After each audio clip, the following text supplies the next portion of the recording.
Hey guys, what's up? My name is Sean Wayne and today, halika't pag-usapan nga natin yung nangyari today. Nasasapawan niyo talagang gusto kong i-topic ngayon, no? Yung tungkol dito sa 32 cases ni Attorney Libayan.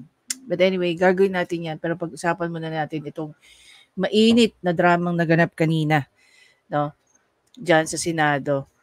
Who would have thought? Sa dinami-dami ng araw, okay? Ngayon pa nagkaroon ng ganyang eksena. Nag-message nga sa akin si Panyero si Mantemeng, sabi niya, Senator Cheese SP na raw. Obviously, kita-kita naman halos kagigising ko lang. Nag-afternoon nap ako, sabi ko, shit. Parang nagbabawi ako ng sobrang daming tulog dahil sobrang konti yung tulog ko this past few days dahil nga sa aking exam week. Anyway, so ngayon nga po, nagkaroon na nga ng pagpapalit ng liderato dyan sa Senado. Okay. And gusto kong panoorin natin itong interview dito ni Senator Mig Zubiri. Few days back, may nakita akong actually nakapag-react na nga dyan si Attorney Claire, hindi ko pa napapanood. Ngayon ko lang nakita, no? I think the video was kanina lang. Kanina or kahapon. Na nagkasagutan si Senator Zubiri at saka si Revilla. And dun sa part na napanood ko, okay, nag-agree naman ako kay Zubiri doon. Ha? However, part of it, sana mas magbigay siya ng leeway. So, pag-uusapan natin yan sa ibang video. For now, dito muna tayo sa interview na to. Yan.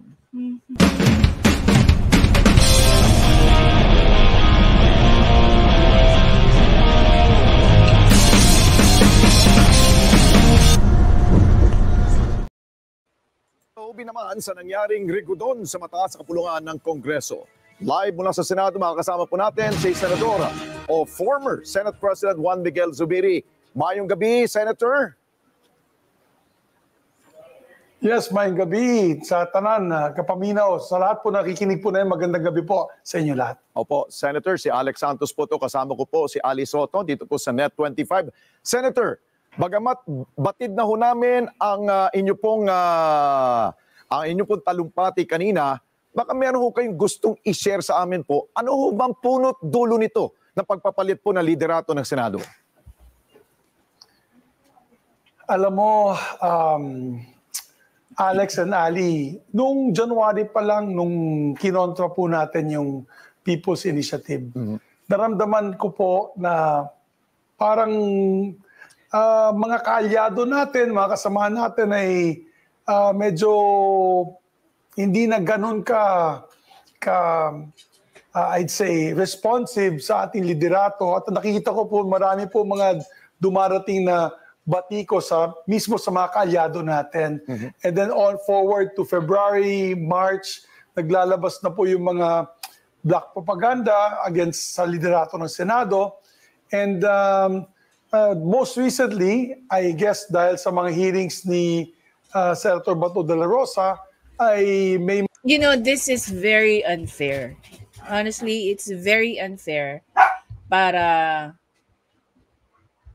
lagyan ni Zubiri ng spotlight.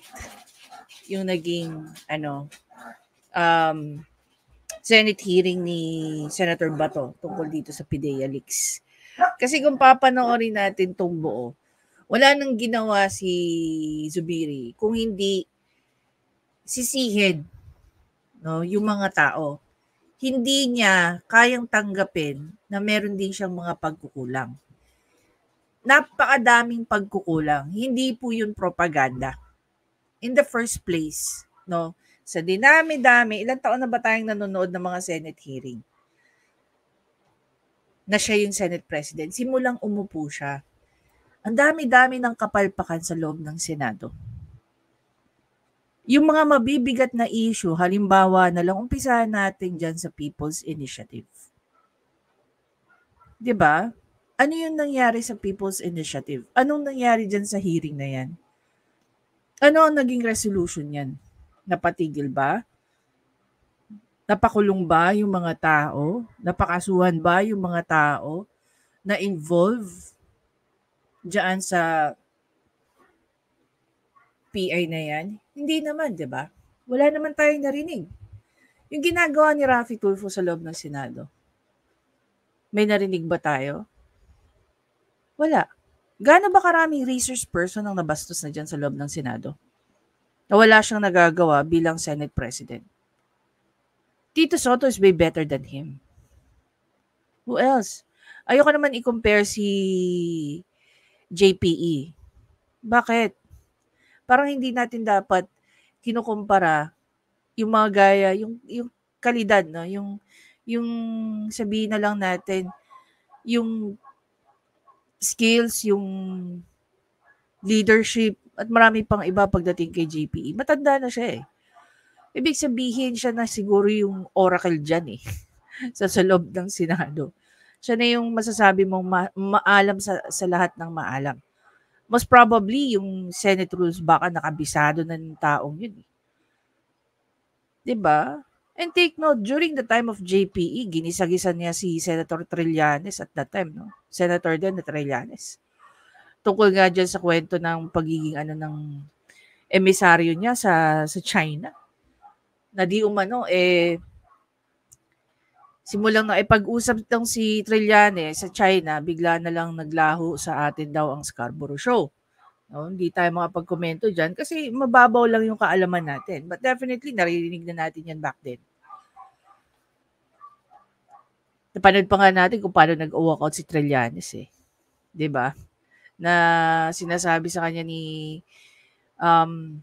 tawag dito, ni JPE na dapat i-divulge mo yung information dito sa atin sa loob ng Senado. Hindi naman yun nangyari.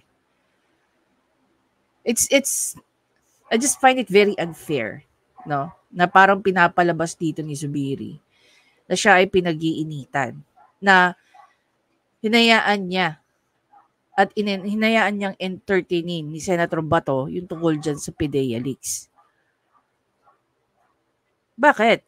Unang-una sa lahat, hindi naman sino ba ang inaano mo dyan, tinutukoy mo Malacanang? Nang Malacanang ang nagpa-initiate na ikaw ay matanggal sa pwesto mo o ipatanggal?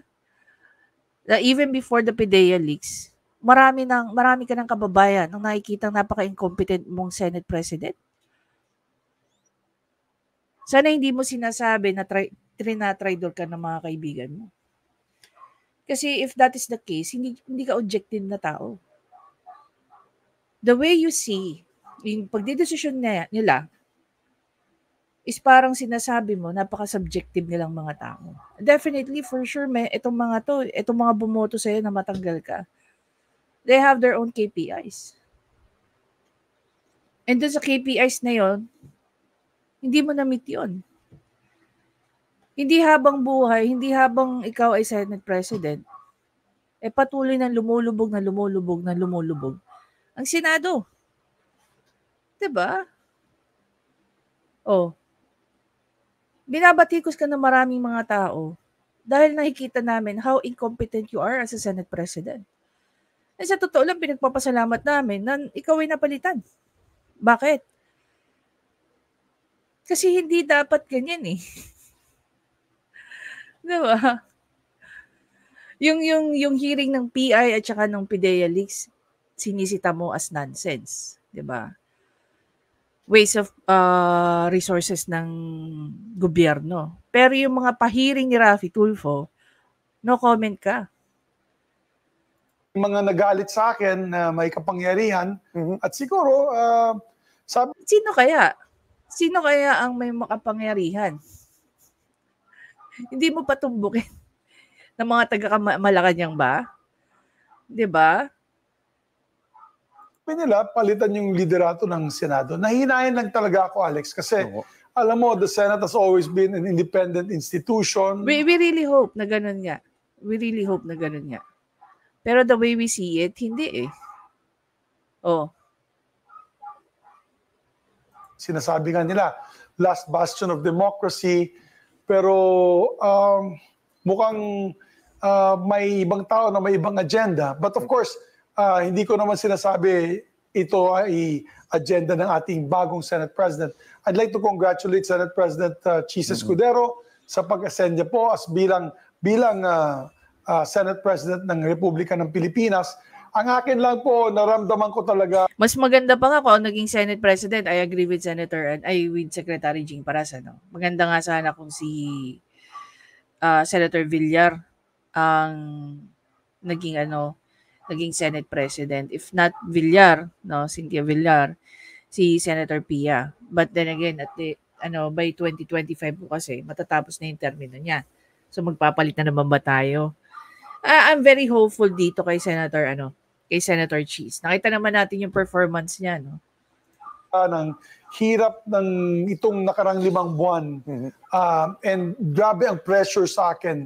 Lalong lumala lang dahil itinulak po natin ang independensya ng Senado na binigay ko po ng kapangyarihan ang lahat ng mga senador, ng lahat na kanilang mga komitiba na magkaroon ng hearings. Kahit sino po matamaan, kahit sino man ang masasaktan, as long as may, of course, papapakita po ng pruweba, ng ebidensya, at yung kanilang agenda ay syempre ay para sa pakanan ng taong bayan.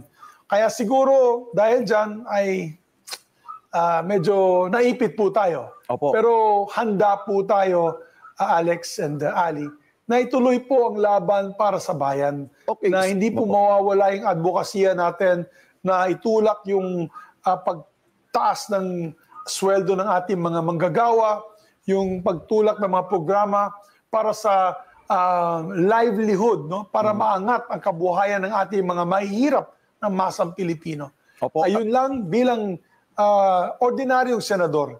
And I think sa talumpati ko, binanggit kong lahat ng mga ginawa po natin in these last 2 years.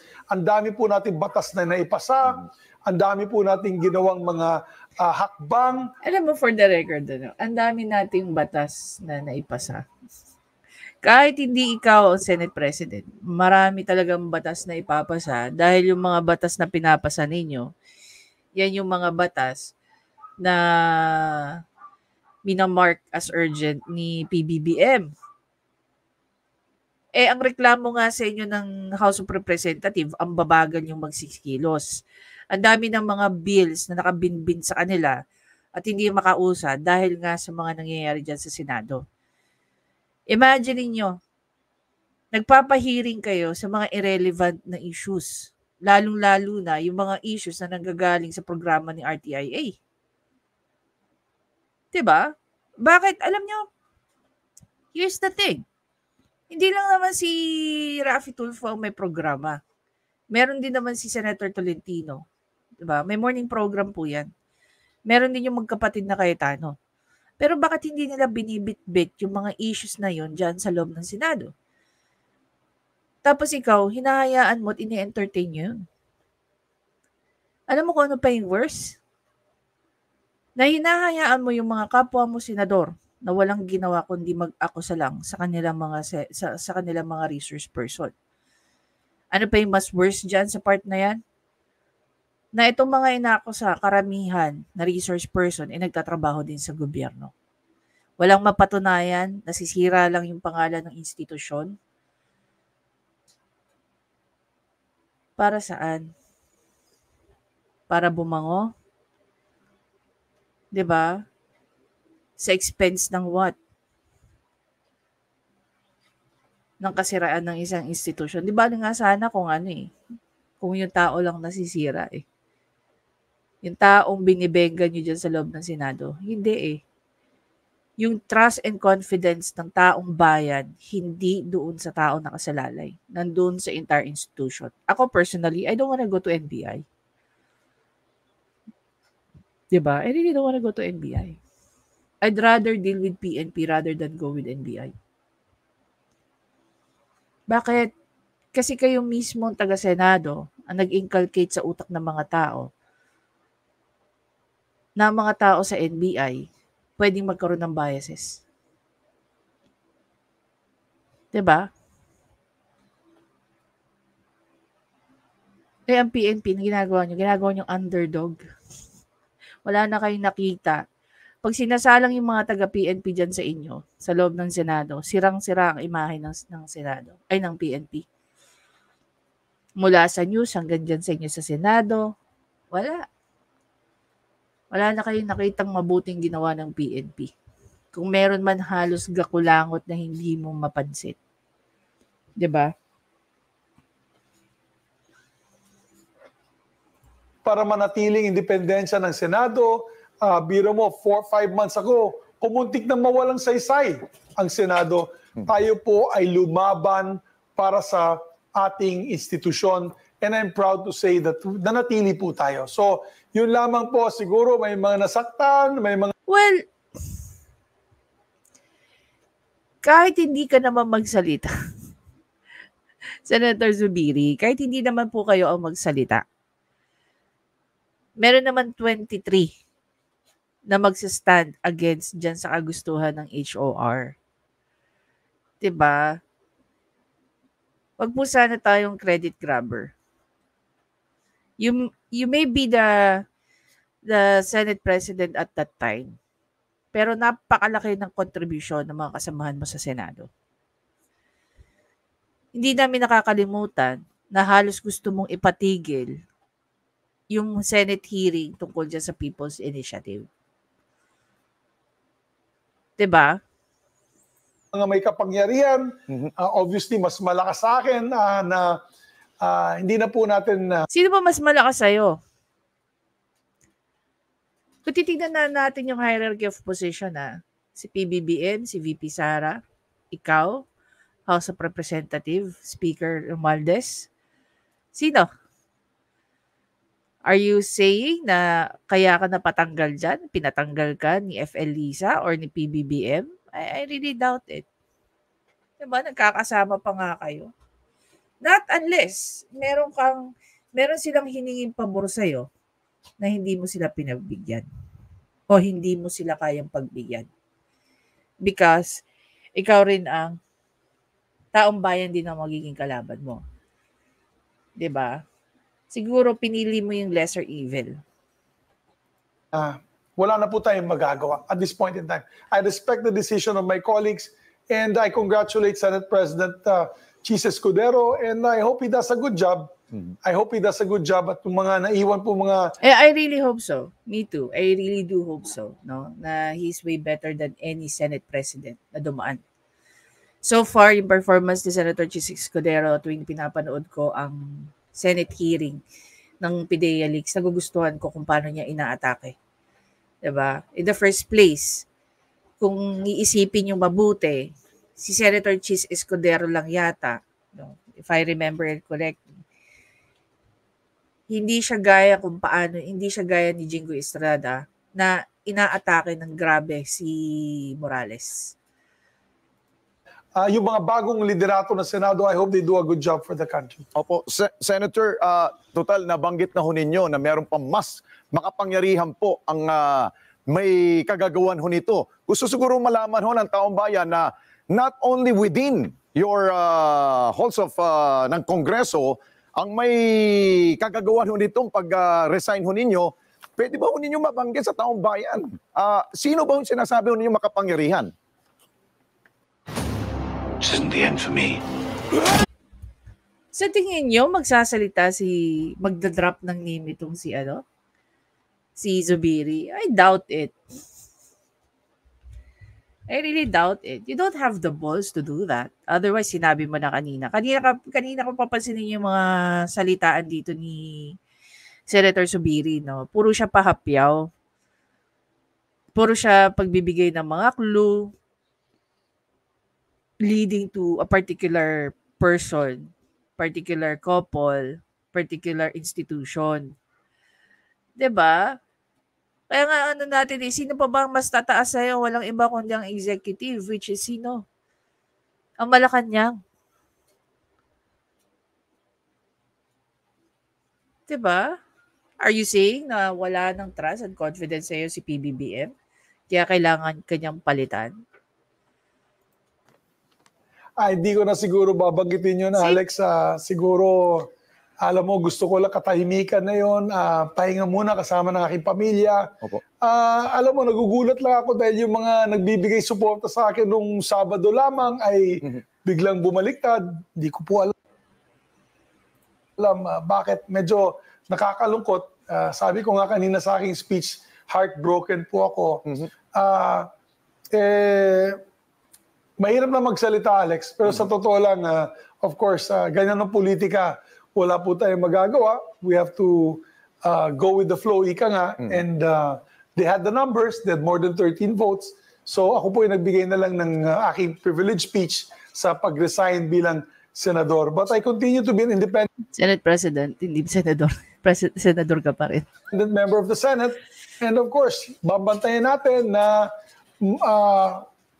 tuloy-tuloy po ang mga traditions at rules ng Senado. Di po ako papayag. You know, you should not break the, you should not, paano ba? No. You don't just live by the traditions. No? Kasi kung dapat, progressive ang buhay ng tao eh. Changing times eh. Dapat sumasakay ka rin dun sa mga pagbabago na yan. You only retain the tradition if it's really good sa mga tao sa panahon na yon, no? Sa era na yon. But with whatever that is na kinikip nyo ngayon as tradition, dapat inaano nyo na yun eh, binabago nyo na. Na hihina ang Senado bilang isang institusyon na tinatawag po natin last bastion of democracy. Diyos ko, humina nga ang Senado, naging talipapa ang Senado, simulang ikaw yung umupo. It only means that marami ng reklamo ang taong bayan patungkol sa iyo. I really don't think, no, it's the decision alone ng mga senador, ng mga kapwa mo senador, kung bakit kailangan kanilang palitan. But because naririnig nila yung clamor ng mga tao, naririnig nila yung reklamo ng mga tao, naririnig nila at napapansin nga nila at most probably nag-a-agree sila sa mga sentimiento tungkol sa leadership mo as the Senate President. Kailangan we should revere those that came before us, lalo-lalo ng mga senador na nauna sa atin, katulad ni Senator Joker Arroyo, Senator Rene Sagisag, Senator Frank Drilon, who had already retired, na kung saan talagang pinakita nila ang halaga ng Senado sa nation building at sa paggawa po ng legislation. So we will continue to fight for that. We will continue to do that bilang isang ordinaryong mambabatas. Opo, Senator, you made mention kanina na isa po siguro sa mga rason dahil itong nangyari to sa Senado is because ito pong ongoing na Senate investigation po ng Committee on Public Order and Dangerous Drugs ni Senator Bato. I'm sorry to be blunt po, Senator, meron bang kinalaman ditong Malacanang? Good question. Well, maraming haka-haka, maraming nagpipapadala ng text message na wina-warning po ako na yun nga, ay medyo maraming nagagalit sa akin.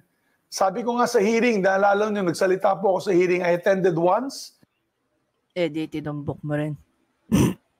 At nagbigay po ako ng pahayag na sana wag gamitin itong hearing para sa pamumulitika. Yes. At sinabi ko doon, napakahirap ng aking sitwasyon. Yung dalawang panig kung saan po tayo membro ng unit team, yung isang panig galit sa akin dahil sa mga ginawa ko ding hakbang laban sa kanilang mga alyado. Dito din sa kabila ay nagagalit sa akin dahil itinuloy ko po ang pagdinig nitong hearing na ito na karapatan naman po ng mga senador yan, karapatan ng chairman ng committee na magkaroon itong mga hearings na ito. So, talagang nakakalungkot. Nakakalungkot. Kung totoo po yung mga haka-haka na nakakalungkot. And so are you saying, sabagay, sabi nga niya, haka-haka, na dahil sa hinayaan mong magkaroon ng Senate hearing patungkol dyan, pinaligwa ka ng Malacanang? Yung ba yung ibig mo sabihin dyan, Senator Zubiri? of course, So parang sinasabi mo na rin yung nangyari kay Cebu Mayor Rama, Davao del Norte Governor, no? Excuse me. dahil kinakalaban nila o sinusuportahan nila yung mga tao na lumalabas na parang nagiging kalaban ng administrasyon ni PBBM? I don't have direct knowledge, but syempre, pag ganitong klaseng impluensya na nakikita po natin na mga sumusuporta natin ay biglang bumabaliktad, medyo mabigat din. Mabigat. So are you saying inimpluwensyahan yung mga senador na nag-vote out sa'yo para ma-vote out ka?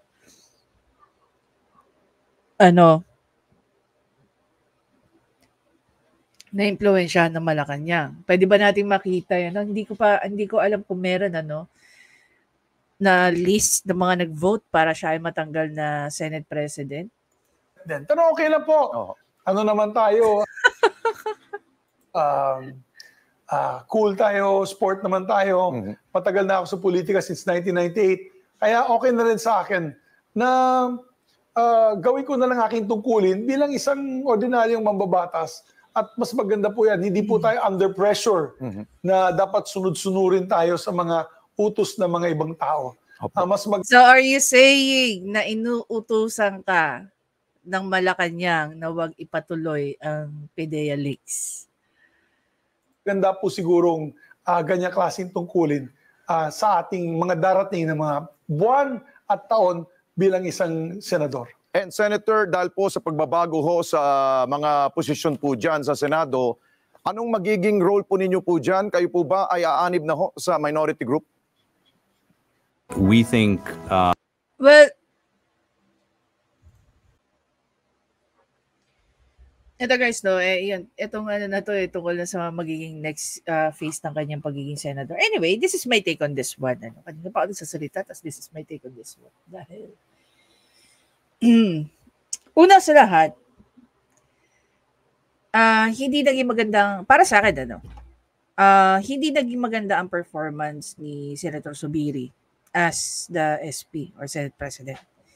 Maraming kapalpakan, hindi ko naman sinabing siyang may kapalpakan, pero maraming kapalpakan sa Senado na hindi niya na-reform. Okay?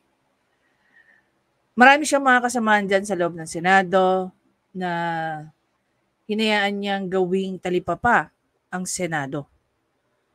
To the point na ultimo yung mga veteran senators natin ay napapansin na ang pagiging tsaka ng Senado. Diba? Supposedly, ang mga senador natin ay kapita-pitagan. Unfortunately, the way we see it, itong era na to, itong panahon na to, itong Congress na to, nakita natin kung gaano karami ang senador natin na talaga namang akala mo dinampot lang sa kanto ang pag-uugali. 'Di ba? The way they act sa loob ng Senado during their Senate hearings, the way they talk, the way they think, even the proposed bills na ginagawa nila, no? Pangtapon lang talaga sa trash can. So we've been wasting so much of our resources. Hindi na natin para sisihin pa mga botante at binoto itong mga to. Okay? Well, unfortunately, isa ako sa mga bumoto kay Robin Padilla. Okay? So marami nang milyong beses ko nang nabanggit yon, and I really don't want to repeat myself about that. Siguro lesson learned sa atin, lalo-lalo na doon sa mga nakatutok sa mga usaping political. Dito nakikita natin how people are interested sa usaping politika. Kung paano nila minamando ang Senado, kung paano gumagawa ng mga batas and all. At tayo mismo, ito yung pinakamaganda. We are becoming the judge, no, ng kanilang mga ginagawa. Tayong mga botante, nakikita natin kung ano yung mga maganda at kapalpakang ginagawa ng mga ng mga politiko natin, ng mga senador natin, congressman, mayor, at kung sino-sino pa. Especially yung mga nasa national, which is executive natin, presidente at vice presidente. I'm very sure marami sa inyo ang matagal ng sukan-suka dito kay Zubiri. No? Hindi dahil sa performance niya sa pagiging senador, but yung performance niya bilang isang Senate President. Para sa akin, ang rating ko rito kay Zubiri, because of what's going on sa loob ng Senado, simulang siya ang naging SP. -1. Hindi ko nga magawang +1. Kung naging lang siya, kung naging mahigpit lang siya, naging by the book, gaya ng ginagawa ni Senator Pia Cayetano, definitely, napakahirap na mapatanggal itong si Zubiri. But because marami siyang naging leeway sa kapwa niya senador, hindi nakataka-taka bakit marami tayong mga senador din na nakikinig sa hinahing ng tayong bayan. Hindi lang yan desisyon ng mga senador. Definitely may magpo-factor in din dyan yung nagiging feedback coming from the constituents. Diba? Excuse me. Kayo ba, kung tatanungin ko kayo, 1, deserve ba niya ito? 2, sa tingin nyo, totoo yung sinasabi niya? Or sabihin na lang natin yung mga yung mga parang parinig na may kinalaman ang Malacanang kung bakit siya tinanggal? 3, sa tingin nyo ba, magfa-factor in yung PIDEA leaks? And lastly, wala bang rason ng mga kapwa niya senador na siya ay tanggalin bilang isang Senate President? Anyway guys, again, maraming salamat sa panonood. Please don't forget to subscribe, like, at i-comment nyo na rin yung thoughts nyo tungkol dito. I would really love to hear your thoughts, no? Especially dun sa mga talagang sumusubaybay sa galaw ng Senado. Hindi lang ng particularly ni SP, but the Senate. Ngayon, kung sasabihin niyo dyan sa comment section, yes, deserve niya yan. Bakit sa tingin niyo?